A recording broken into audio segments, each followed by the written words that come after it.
In this video, we're gonna explore Hayward.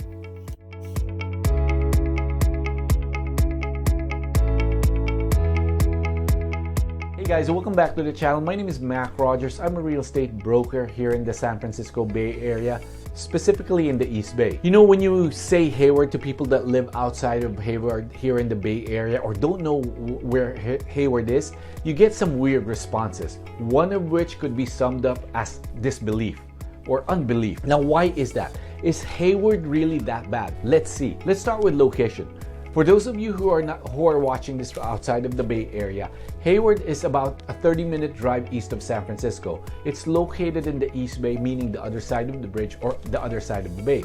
The closest biggest city would be Oakland, so it's considered a suburb of Oakland. Hayward's location is actually great. It's centrally located between San Francisco and the Silicon Valley. You have great access to BART, which nowadays can take you pretty much all over the immediate Bay Area. Housing is not cheap in Hayward. People who are not familiar with Hayward seems to get shocked that Hayward is expensive. The most recent median price or median single-family detached home price in Hayward is just a little above $1 million. On average, it's taking only 7 days for properties to sell. And get this, home buyers are paying on average 15% over the list price. Now, if you're looking for townhomes and condos, the median sales price is around $615,000. Properties are going pending in 15 days and buyers are paying on average 6% over the asking.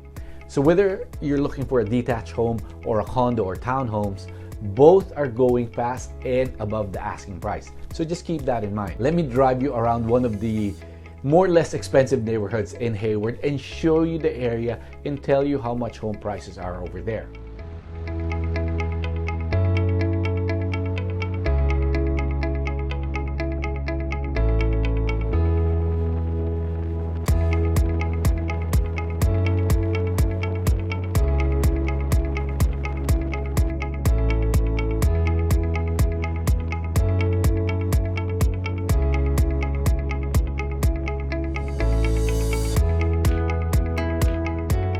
This neighborhood is located in the Tennyson area. A lot of single-family detached homes are older, probably built in the 50s. The prices are below $1 million, although there may be some bigger, nicer homes that could be in the $1 million range. But in general, if you're searching in this area, it will be under $1 million price tag. Just like every other place in the US lately, prices have gone up dramatically in this neighborhood. Back in April of 2021, there were still homes in the $500,000 range. Now, you'd be extremely lucky if you find a home in the $700,000 range. That's one neighborhood that I consider to be a cheaper area in Hayward.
Now let me take you to the top of the hill.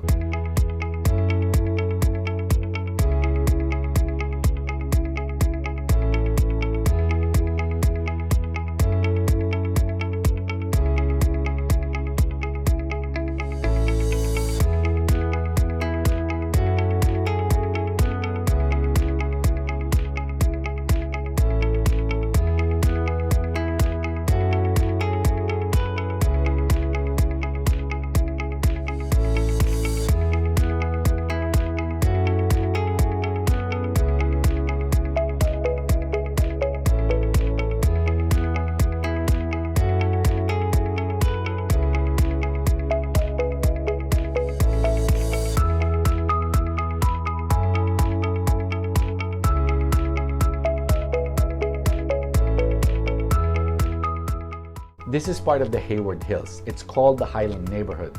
Stonebrae, the gated community, is not included in this neighborhood. Houses here are definitely in the millions. While you might find homes listed under $1 million from time to time, most likely they will end up above the $1 million range. While the homes in the Tennyson area are more modest, one can consider this a more upscale area. Homes are much nicer, the community seems much cleaner, and all I can say is look at the two neighborhoods and you can definitely come to your own conclusion on which one is better. Oh, in the Tennyson area, homes for sale are taking about 14 days to sell and going for about 6% over the list price. In the Highland neighborhood, homes are selling in half the time and buyers are paying almost 20% over the asking price.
Now those are just two samples, two different neighborhoods in Hayward.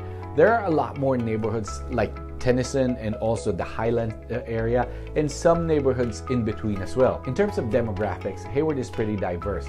According to the City of Hayward website, about 9% are African Americans, about 30% are Asians, about 40% are Hispanic or Latino, and around 5% say they are two or more races, and 16% are white. That seems pretty diverse to me. Also, according to the City of Hayward website, about 10% of the people that live there also work there.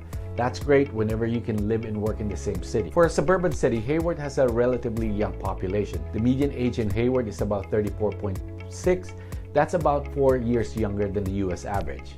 I think Hayward's location being right at the center, its diversity, the different choices in neighborhoods, which I didn't really cover in this video, but I have other videos that I will link for you to see, other neighborhoods in Hayward. I think this makes Hayward a great place to live, right? But why does it suffer from a bad image? Well, let's start with crime. According to bestplaces.net, Hayward has a violent crime rank of 26.3. The US average is 22.7.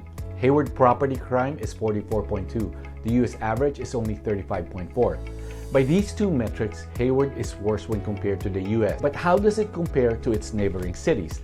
Let's look at Union City to the south of Hayward. In Union City, violent crime is only 15.8, while property crime is 34.2. Let's look at San Leandro to the north. Violent crime 29.5 and property is 57.6. Those data that I just cited are from bestplaces.net. Let's look at another site that I use and see if the reporting holds true, and also kind of look at the data from a different angle. This one is from neighborhoodscout.com. They have more recent data and a bit different presentation. They have a crime index. Hayward is a 9, Union City is 14, San Leandro is 6. And I'm just gonna throw this here, Oakland is a 1. In this index, the lower the number, the less safe the city. Or put it the another way, 100 is safe, 1 is Oakland. So in terms of crime, I don't think Hayward is actually that bad. In fact, looking at its immediate neighbors, San Leandro is worse off.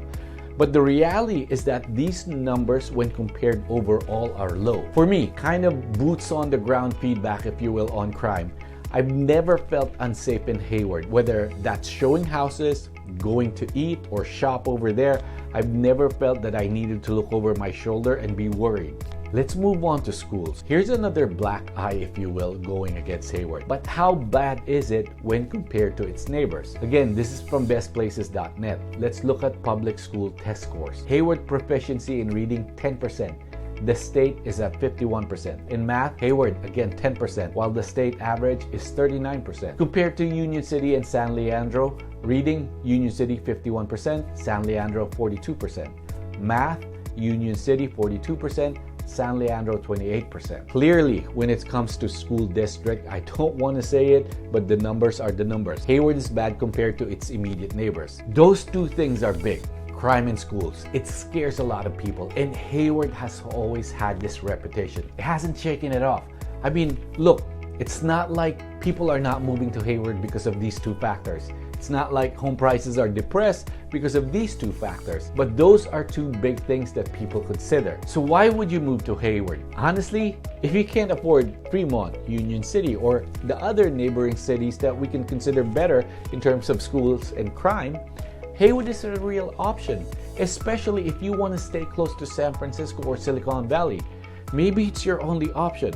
It's not a bad option. I hope that this short video sheds some light into Hayward if you're looking into Hayward. I have other videos of Hayward in my channel, so you can also check those out. If you need help buying or selling in Hayward, give me a call. Thanks for watching. Have a great day.